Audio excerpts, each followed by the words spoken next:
अल्हम्दुलिल्लाहि वकफ़ा वस्सलातु वस्सलामु अला सय्यिदिल अंबियाइ वल मुरसलीन अम्मा बाद फ़अऊज़ु बिल्लाहि मिनश शैतानिर रजीम बिस्मिल्लाहिर रहमानिर रहीम क़ुल ला अस्अलुकुम अलैहि अजरन इल्लल मवद्दत फिल क़ुरबा सदक़ल्लाहु मौलानल अज़ीम व सदक़ रसूलुहुन नबियुल करीमुल अमीन व नहनु अला ज़ालिका लमिनश शाहिदीन वश्शाकिरीन वल्हम्दुलिल्लाहि रब्बिल आलमीन। क़ाल अल्लाहु तबारक व तआला फ़ी शानि हबीबिही इन्नल्लाह व मलाइकतहु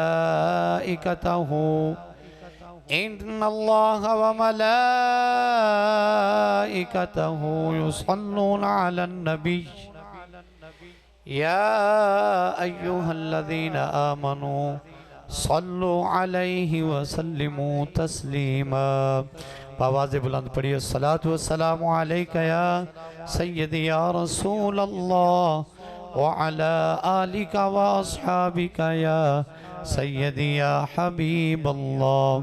अस्सलातु वस्सलामु अलैका या सय्यदी या नबी अल्लाह व अला आलिका व अस्हाबिका या नूर अल्लाह। नहायत ही वाजिबुल एहतराम बनिए महफिल आशिक़े रसूल आशिक़े मदीना जनाब हाफिज़ मोहम्मद मोहसिन शान अत्तारी साहब और दीगर दोस्त अहबाब और इनके वालिद गिरामी जनाब मेहर मोहम्मद सलीम साहब और दीगर जितने भी दोस्तों ने आज इस महफिल को सजाया है, मैं सबको मुबारकबाद पेश करता हूँ। वैसे तो सारा साल ही जब चाहें महफिल सजाएं और सजाने भी चाहिए, लेकिन मैं इस बात पे मुबारकबाद पेश करता हूँ कि रिनाला की सरज़मीन पर नाम हुसैन की सबसे पहली महफिल जो है वो मोहसिन भाई ने सजाई है। इस साल रिनाला की सरज़मीन पर सबसे पहली महफिल इमाम हुसैन रज़ियल्लाहु ताला अन्हु की शान में आपकी याद में जो सजाई है वो ये पहली महफिल है। मैं और आप खुश नसीब हैं कि अल्लाह ने हमें ऐसी महफिल में शिरकत की तौफीक नसीब फरमाई है। जनाब अमीरुल मोमिनीन खलीफतुल मुस्लिमीन सैयदना उमर फ़ारूक आज़म रज़ियल्लाहु ताला अन्हु का फरमान हम सुनते हैं। मैंने आज एक हदीस पाक सुनाई, आपके सामने भी अर्ज़ करता हूँ कि हज़रत अबू ज़र ग़िफ़ारी रज़ियल्लाहु ताला अन्हु फरमाते हैं कि जब नेकों का ज़िक्र करो ना तो उसमें हज़रत उमर फ़ारूक रज़ियल्लाहु ताला अन्हु का जल्द ज़िक्र करो। तो इस बहाने से उनका ज़िक्र भी हो जाएगा और दुरूद पाक की फ़जीलत भी हम सुनेंगे। सैयदना उमर फ़ारूक आज़म रज़ियल्लाहु ताला अन्हु फरमाते हैं कि बंदे की दुआ उस वक़्त तक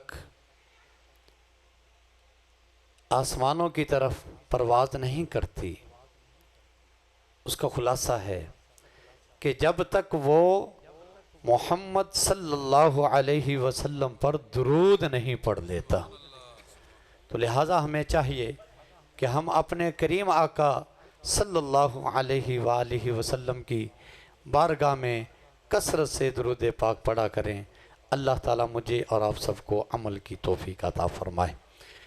आज इस महफ़िल में जितने भी हाज़रीन हैं, सना खान हैं, मैं और आप सुनने वाले हैं, हम सभी ही बड़े खुश नसीब हैं। आइए इस हवाले से बरादरी आला हज़रत रहमतुल्लाहि ताला अलैह के चंद अशार हम सुन के फिर चंद मिनट की गुफ्तगू करके इंशाअल्लाह बयान को इख्तिताम करेंगे। बाग जन्नत के हैं बहरे मदह खाने अहले बैत, बाग जन्नत के हैं बहरे मदह खाने अहले बैत, तुमको मुजदा नार का है दुश्मनाने अहले बैत। इसका पंजाबी के अंदर तर्जमा कर दूं, समझा दूं कि ये जो जन्नत के बाग है ना, ये किन के लिए हैं? बाग जन्नत के हैं बहरे मदह खाने अहले बैत, जो हुजूर की अहले बैत की अजमत और शान बयान करने वाले हैं, इनकी सना बयान करने वाले हैं। ये जन्नत के बाग अल्लाह ने इनके लिए बनाए हैं, अहले बैत के सना खानों के लिए हैं। बाग जन्नत के हैं बहरे मदह खाने अहले बैत, तुमको मुजदा नार का है दुश्मनाने अहले बैत, तुमको मुजदा नार का है दुश्मनाने अहले बैत। और हम यहाँ महफिल सजा के हुजूर के अहले बैत का जिक्र करके सुना के हम ये लोगों को बताना चाहते हैं कि लोगों, वो हस्तियां आम हस्तियां नहीं हैं, उनका मकाम बहुत वराउल वरा है। आइए इस शेर से उनका मकाम समझने की कोशिश करते हैं। बे इजाजत जिनके घर जिब्रील भी जाते नहीं, बे इजाजत जिनके घर जिब्रील भी आते नहीं, कदर वाले जानते हैं कदर शान अहले बैत, कदर वाले जानते हैं कदर शान अहले बैत। बाग जन्नत के हैं बहरे मदह खाने अहले बैत, तुमको मुजदा नार का है दुश्मनाने अहले बैत।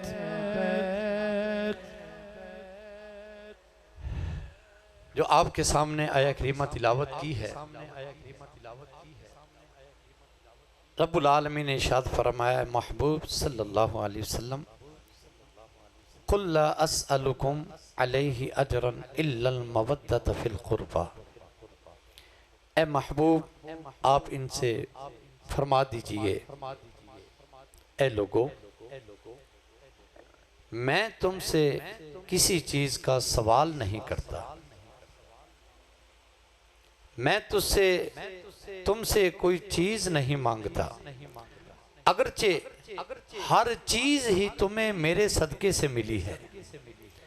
रब की पहचान हमें कैसे मिली? हुजूर के सदके से मिली।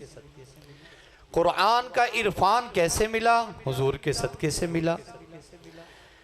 कायनात की जो भी चीज हमें मिली है वो हुजूर के सदके से मिली है। लेकिन ये सब कुछ ईमान की दौलत मिली है, हुजूर के सदके से मिली है। कुरान की दौलत मिली है, हुजूर के सदके से मिली है। रब की पहचान नसीब हुई है, हुजूर के सदके से मिली है। लेकिन ये सब कुछ हमें हुजूर के सदके से मिला, लेकिन हुजूर सल्लल्लाहु अलैहि वसल्लम ये सब कुछ हमें अता करने के बाद हमसे कोई मुतालबा नहीं रखते, कुछ हमसे मांगते नहीं। हाँ, मगर एक चीज बंदा गौर करे कि कुरान मिला, अल्लाह की पहचान मिली, रमज़ान मिला, सब कुछ मिला, लेकिन हुजूर इसके बदले कुछ नहीं मांगते, कुछ नहीं चाहते। हाँ, लेकिन एक चीज़ चाहते हैं। वो क्या है? वो हमें कुरान बता रहा है, कुल ला अस्अलुकुम अलैहि अजरन इल्लल मवद्दत फिल कुर्बा। मैं तुमसे ये चीज़ मांगता हूँ कि तुमने मेरी अहले बैत के साथ मोहब्बत करनी है। सुभान, मेरे क़राबतदारों के साथ, मेरी अहले बैत के साथ मोहब्बत करनी है। तो लिहाजा अहले बैत के साथ मोहब्बत करना ये अजीम लोगों का शिवा है। बड़े खुश नसीब हैं वो जो अहले बैत अतहार के साथ मोहब्बत का इजहार करते हैं, महफ़िल से जाके नियाज का एहतमाम करके, उनका ज़िक्र खैर करके, जो हो अहले बैत का जो है वो जो महफ़िल सजाते हैं, उनके साथ मोहब्बत का इजहार करते हैं, वो बड़े खुश नसीब कामयाब व कामरान लोग हैं। नबी पाक सल्लल्लाहु अलैहि वसल्लम की हदीस पाक, हुज़ूर ने फरमाया अपनी औलाद को 3 चीज़ों की तालीम दो। नंबर 1, मेरी मोहब्बत। ये हम सब के लिए एक बड़ा इसके अंदर इबरत है और हमारे लिए पैगाम है, हमारे लिए सबक है कि हमें अपने औलाद की तरबियत कैसे करनी है, हमने उनको किस चीज़ की मोहब्बत देनी है, हमें उनको किस रास्ते पे चलाना है। मेरे और आपके आका सल्लल्लाहु अलैहि वसल्लम ने फरमाया कि अपनी औलाद को 3 चीज़ों की तालीम दो, 3 चीज़ों की मोहब्बत सिखाओ। फरमाया, एक मेरी मोहब्बत, क्योंकि हुजूर सल्लल्लाहु अलैहि वसल्लम ये जाने कायनात हैं, हर चीज़ से ज़्यादा बढ़कर मोहब्बत वो नबी पाक सल्लल्लाहु अलैहि वसल्लम से होनी चाहिए।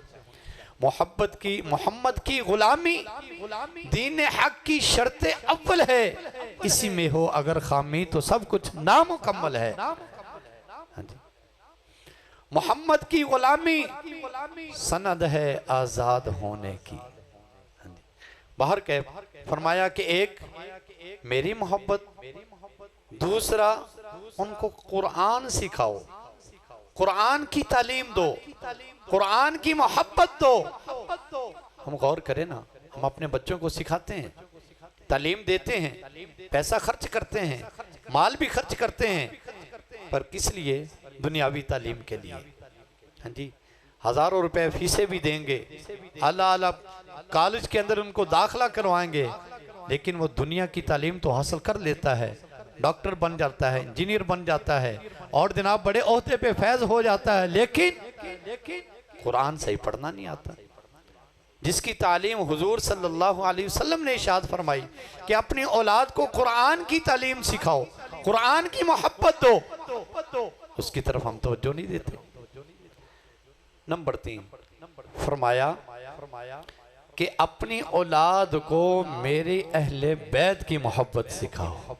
अल्लाह, मेरी अहले बैत का दीवाना बनाओ। अंदाजा करें आप, और ये अहले बैत की मोहब्बत ये कितनी अजीम चीज है। आइए मैं 1-2 बातें अर्ज करके बयान को खत्म करता हूँ। सबसे पहले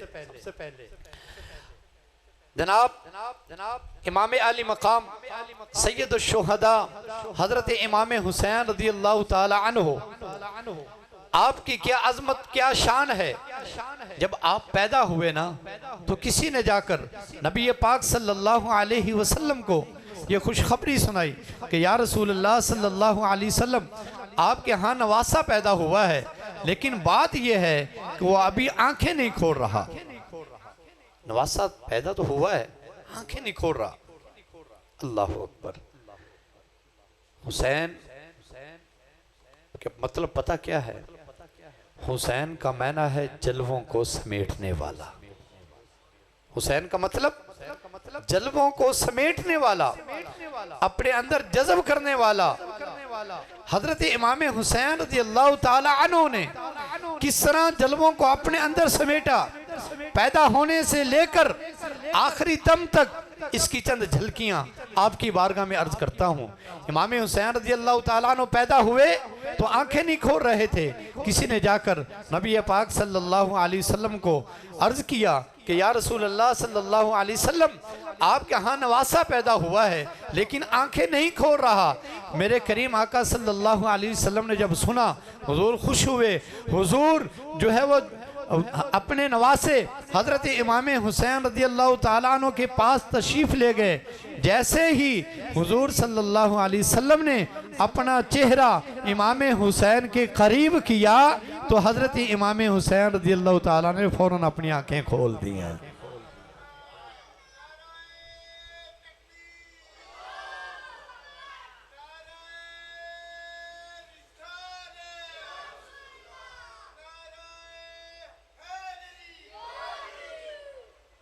अंदाजा करें आप कि जिनकी इस दुनिया में आते ही पहली नजर हुजूर के चेहरे को देखे, हुजूर के जमाल को देखे, हुजूर के जो है वो नूरानी जलवे देखे, और ये हुजूर के जलवे की आम जलवे नहीं है। किस्सा-ए तूरो में राज समझे कोई बेहोश जलवों में गुम है कोई, किसको देखा ये मूसा से पूछे कोई, आंख वालों की हिम्मत पे लाखों सलाम। मूसा अलैहिस्सलाम ने रब को देखा था ना कोहे तूर पे। रब को क्या? रब के नूर की तजल्ली का करोड़वां हिस्सा, सुई के सुराख का करोड़वां हिस्सा। मूसा अलैहिस्सलाम ने जब उस पहाड़ की तरफ देखा ना, जब रब ने फरमाया कि मूसा मैं अपने नूर की तजल्ली इस पहाड़ पे डालता हूँ, तो इस अगर को बर्दाश्त कर गया तो फिर मुझे देख लेगा। जब मूसा अलैहिस्सलाम ने अर्ज की मौला मैं तुझे देखना चाहता हूँ, रब ने फरमाया लन तरानी, तू मुझे हरगिज़ नहीं देख सकता। ए मूसा तू मुझे हरगिज़ नहीं देख सकता है मूसा, ना मुझे तू देखे ना निगाहे अंबिया देखे, मुझे देखे तो फकत निगाहे मुस्तफा देखे। मैं अर्ज ये करना चाहता था, जब मूसा अलैहिस्सलाम ने उस पहाड़ की तरफ देखा ना जिस पे रब ने अपने नूर की तजल्ली फरमाई थी, तो मूसा अलैहिस्सलाम का आलम पता क्या हो गया था? मूसा अलैहिस्सलाम बेहोश हो गए थे। और फिर उस नूर की तजल्ली देखने की वजह से आपके चेहरे पे इतनी नूरानियत होती थी कि लोग आपका चेहरा देख नहीं सकते थे। मूसा अलैहिस्सलाम अपने चेहरे पे पर्दा डाल के चला करते थे। क्या देखा था उन्होंने? जो रब ने अपने नूर की तजल्ली, जो सुई के करोड़वें हिस्से, सुई के सुराख के करोड़वें हिस्से के कफियत के मुताबिक उस पहाड़ पे डाली थी, वो देखी थी। तो जिन्होंने अपने रब का जलवा बगैर हिजाब के देखा हो उसकी शान क्या होगी। मेरे आका सल्लल्लाहु अलैहि वसल्लम ने मेराज की रात अपने रब का दीदार किया और बेहोश नहीं हुए, गिरे नहीं हैं। हाँ जी, तो आला हजरत रहमतुल्लाह ताला अलैह इसकी तरफ इशारा करते हैं ना और फरमाते हैं किस्सा-ए तूरो में राज समझे कोई। दो वाक्यों का जिक्र इसके अंदर, किस्सा-ए तूरो में राज, तूर मूसा अलैहिस्सलाम का वाकया, किस्सा-ए तूरो में राज हुजूर अलैहिस्सलाम ने को जो मेराज नसीब हुई, तो इन दोनों की तरफ इशारा करते हुए मेरे इमाम अहमद रजा खान फरमाते हैं, हम ये शेर तो पढ़ते हैं ना जुमा के दिन सलातो सलाम पढ़ा जाता है, उसके अंदर हम पढ़ते हैं मुस्तफ़ा जाने रहमत पे लाखों सलाम, शम्ए बज़्मे हिदायत पे लाखों सलाम। और उसके अंदर कई दफा हमने ये भी शेर सुना होगा, किस्सा-ए तूरो मेराज समझे कोई। आज इस शेर का मतलब आपको समझा देता हूँ, जब आप ये सलातो सलाम पढ़ेंगे ना तो फिर कोई और ही कफियत होगी। फरमाते हैं किस्सा-ए तूरो मेराज समझे कोई बेहोश और जलवों में गुम है कोई। बेहोश मूसा अलैहिस्सलाम बेहोश हो गए और जलवों में गुम है कोई। मेरे आका सल्लल्लाहु अलैहि वसल्लम रब का दीदार करते रहे, जलवों में गुम रहे, कुछ भी ना हुआ। कोई बेहोश जलवों में गुम है कोई, किसको देखा ये मूसा से पूछे कोई। ए मूसा तुम बेहोश हो गए, क्या देखा था? किसको देखा ये मूसा से पूछे कोई, आंख वालों की हिम्मत पे लाखों सलाम। आंख वालों की हिम्मत यानी मेरे आका सल्लल्लाहु अलैहि वसल्लम पे लाखों सलाम, जिनकी आंखों ने रब का दीदार किया बगैर किसी हिजाब के। मूसा अलैहिस्सलाम 3 मील दूर या इससे भी ज्यादा 7 मील दूर पहाड़ पर चलती हुई चूंटी को देख लेते थे उस नूर की बरकत से।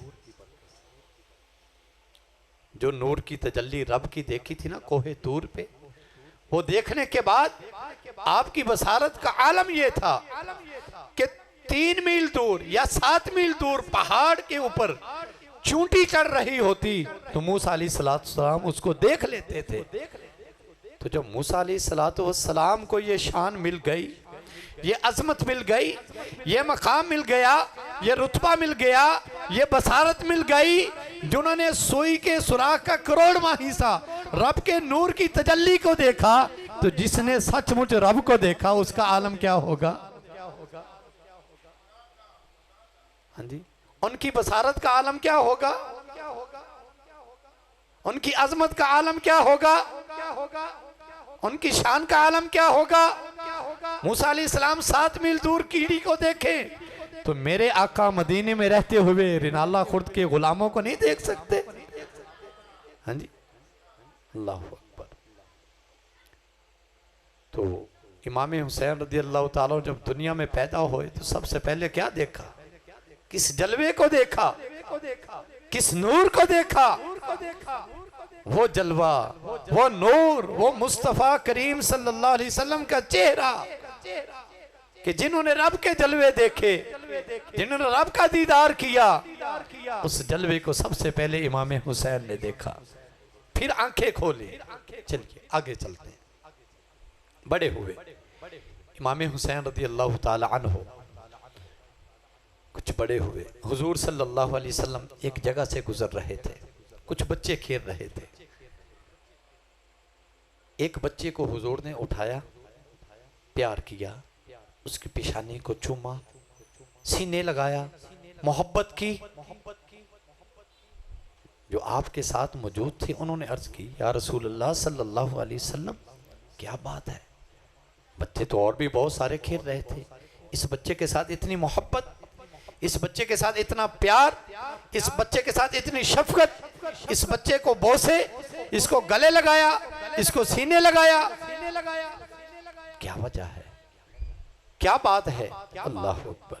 मेरे करीम आका सल्लल्लाहु अलैहि वसल्लम ने फरमाया, सुन लो, सुनो, मैंने इस बच्चे को देखा है कि इमाम हुसैन, मेरा हुसैन जहां जहां से चलता था, गुजरता था, जिधर मेरे हुसैन के पांव लगते थे, ये बच्चा उनके पांव की मट्टी को उठा के चूमा करता था।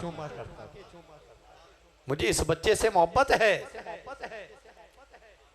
ये बच्चा क्या करता है? जहां मेरे हुसैन के कदम लगते हैं ना, ये उन कदमों की खाक को चूमता है। और इमाम हुसैन की शान क्या है? सवारी करन दी खातर जिन्नू मिलन कंदे मोहम्मद दे, इनू कहंदे ने सरदारी ते इंज सरदार हुंदे ने। और ये दुनियादारों की सरदारी क्या है? सरदारी उनकी है जिन्हें नबी पाक सल्लल्लाहु अलैहि वसल्लम के कंधों पे बैठना नसीब हुआ, जिन्होंने हुजूर पर सवारी की है।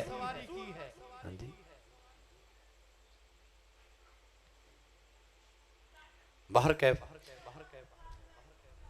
जब इमाम हुसैन रज़ी अल्लाह ताला अन्हु कुछ बड़े हुए, निकलने काबिल हुए, एक मर्तबा नबी पाक सल्लल्लाहु अलैहि वसल्लम, ये मेरी चंद मिनट की गुफ्तगू अगर आप सुन लेंगे ना तवज्जो से, तो इंशाल्लाह ये आपका दिल जो सीने के अंदर या आपके जिस्म के अंदर जो सीना जो दिल है ना, इमाम हुसैन की मोहब्बत इंशाल्लाह आपके दिल में जो है वो मौजज़न हो जाएगी। और इंशाल्लाह आप, अल्लाह ने चाहा तो पूरा साल याद रखेंगे कि इमाम हुसैन रज़ी अल्लाह ताला अन्हु की शान में हमने चंद बातें सुनी थी इंशाल्लाह। अब देखिए इमाम हुसैन जलवों को कैसे समेटते हैं। पहले एक हदीस सुन ले।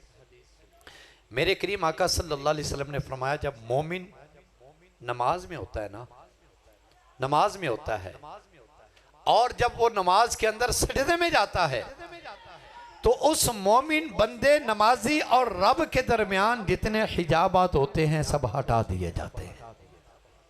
इतना मकाम है नमाज का। माजरत से आज हम इससे कितने गाफिल हैं।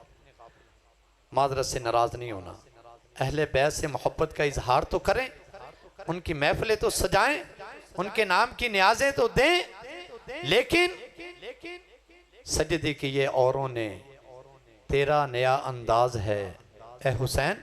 सजदे किए औरों ने तेरा नया अंदाज है, हुसैन ने वो सजदा किया जिस पे खुदा को नाज है। तलवारों के साए के अंदर इन्होंने सजदे किए। हम जनाब पंखों के नीचे बैठ के, अच्छे कलीनों पे बैठ के हम नमाज नहीं पढ़ सकते। बाहर क्या है? एक आम मोमिन की शान क्या है? जब वो नमाज पढ़ता है तो सजदे में जब जाता है उसके और रब के दरमियान जितने पर्दे होते हैं सब खत्म हो जाते हैं। जब एक आम मोमिन की ये शान है तो कोई रब का वली नमाज पढ़ता होगा, जब वो सजदे में सर रखता होगा तो उसकी कैफियत का आलम क्या होगा। जब एक आम मोमिन की ये शान है तो वली का क्या मुकाम होगा। फिर जब कोई जो है वो गौस अपना सर सजदे में रखता होगा उस वक्त क्या आलम होगा। रब की तजल्लियात का क्या आलम होगा। जब कोई कुतुब अपना सर सजदे में रखता होगा उस वक्त क्या आलम होगा। जब कोई ताबई अपना सर सजदे में रखेगा कैफियत का क्या आलम होगा। जब कोई सहाबी अपना सर सजदे में रखेगा कैफियत का क्या आलम होगा। जब कोई नबी अपना सर सजदे में रखेगा कैफियत का आलम क्या होगा। और जब नबियों का इमाम अपना सर सजदे में रखेगा कैफियत का क्या आलम होगा, क्या आलम होगा। मेरे हुजूर नमाज पढ़ रहे हैं, सजदे में गए, इमाम हुसैन रज़ी अल्लाह ताला अन्हु आपकी कमर पे सवार हो गए, कमर पे सवार हो गए।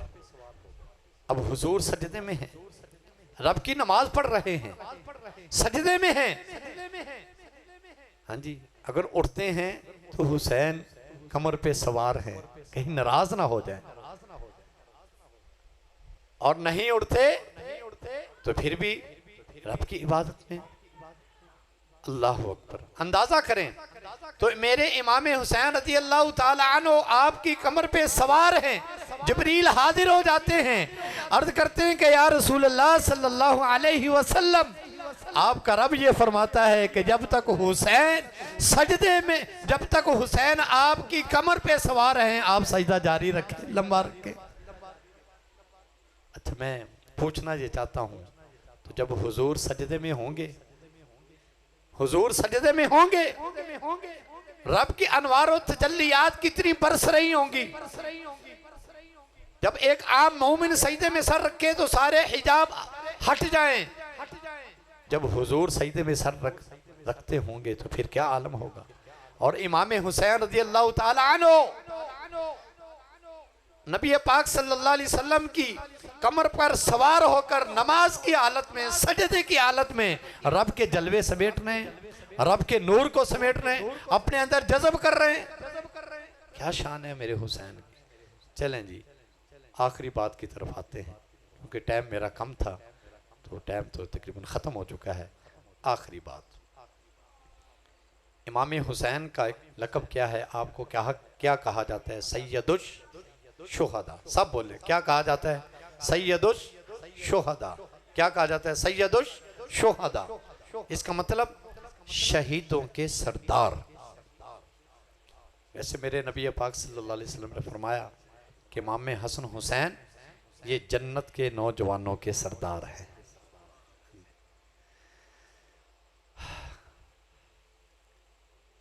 शहीद का मकाम पता क्या है? शहीद का मकाम सुन लेते हैं, फिर सैयद और शुहदा के मकाम खुद ही समझ लेना। जब शहीद जन्नत में जाएगा ना, तो जन्नत में जाने के बाद रब की बारगाह में अर्ज करेगा, या अल्लाह मुझे दोबारा दुनिया में भेज। क्या कहेगा? मुझे दोबारा दुनिया में भेज। अल्लाह ताला फरमाएगा, ऐ मेरे बंदे, दुनिया में क्यों जाना चाहता है? जन्नत के अंदर वो कौन सी चीज है जो तुझे नहीं मिली? तू क्यों दुनिया में जाने की तमन्ना कर रहा है? हालांकि जन्नत हम सभी जानते हैं, तो जन्नत तो नाम ही ऐशो इशरत का है। हाँ जी, जन्नत तो नाम ही राहत और सुकून का है। ना कोई, ना वहाँ पे जनाब कोई नमाजों की पाबंदी, ना कोई जनाब दीगर मामलात, कुछ भी नहीं है। जो जी चाहेगा वो करेगा। उड़ता हुआ परिंदा देखेगा, जी चाहेगा इसका गोश्त खाना है, फौरन से पहले गोश्त भुना हुआ उसके सामने आ जाएगा। फलां चीज़ खानी है, फौरन सामने आ जाएगी। ये तो एक अलग मौजू है। हाँ जी, अल्लाह फरमाएगा दुनिया में क्यों जाना चाहता है? शहीद अर्ज करेगा, मौला जब मैं दुनिया में था, जब मैं तेरी राह में लड़ रहा था, जब मैं शहीद हो रहा था, जब मैं तेरी राह में कुर्बान हो रहा था, जब मेरे जिस्म से खून बहने लगा था, या अल्लाह करीम उस वक्त जो मुझे तेरे जलवे नसीब हुए, जो मुझे तेरा जो है वो नूर नसीब हुआ, जो तेरे अनवार मुझे नसीब हुए, उस वक्त तो मुझे कैफो सुरूर मिला। वो मैं दोबारा लेना चाहता हूँ, दोबारा दुनिया में जाना चाहता हूँ, ताकि फिर जाकर तेरी राह के अंदर लड़ूं, शहीद हूँ, और वो मज़ा दोबारा चखूँ जो मुझे शहीद होते वक्त नसीब हुआ था। इसलिए मुझे दुनिया में भेज दे। जब एक शहीद की ये शान है तो सैयद शुहदा का क्या मकाम होगा? सैयद शुहदा की क्या शान होगी? हाँ जी, क्या शान होगी, क्या शान होगी। अल्लाह अकबर। हुसैन इब्ने अली दसिया, लुटा के घर दा घर सारा। इमाम हुसैन से मोहब्बत करने वालों, आपने हमें सब्र का भी दर्स दिया है, सब्र का भी दर्स दिया। भाई अभी ये मौजू नहीं है। हुसैन इब्ने अली दसिया, लुटा के घर दा घर सारा, रजा जे यार दी होवे कदो इनकार हुंदे ने, ज़हीर और खौफ नहीं रखदे हशर दे इम्तिहाना दा, ज़हीर और खौफ नहीं रखदे हशर दे इम्तिहाना दा, जेड़े ज़हरा दे बच्चियां दे खिदमतगार हुंदे ने। अल्लाह ताला मेरी और आप सबकी हाज़री कबूल फरमाए। कुल ला अस्अलुकुम अलैहि अजरन इल्लल मवद्दत फिल कुर्बा। हमें अल्लाह अहले बैत की मोहब्बत नसीब फरमाए, अहले बैत की मोहब्बत में जीना और मरना हमें नसीब फरमाए। अल्लाह करीम आज की इस महफ़िल पाक को अपनी बारगाह में शर्फ़ कबूलियत अता फरमाए। वमा तौफ़ीक़ी इल्ला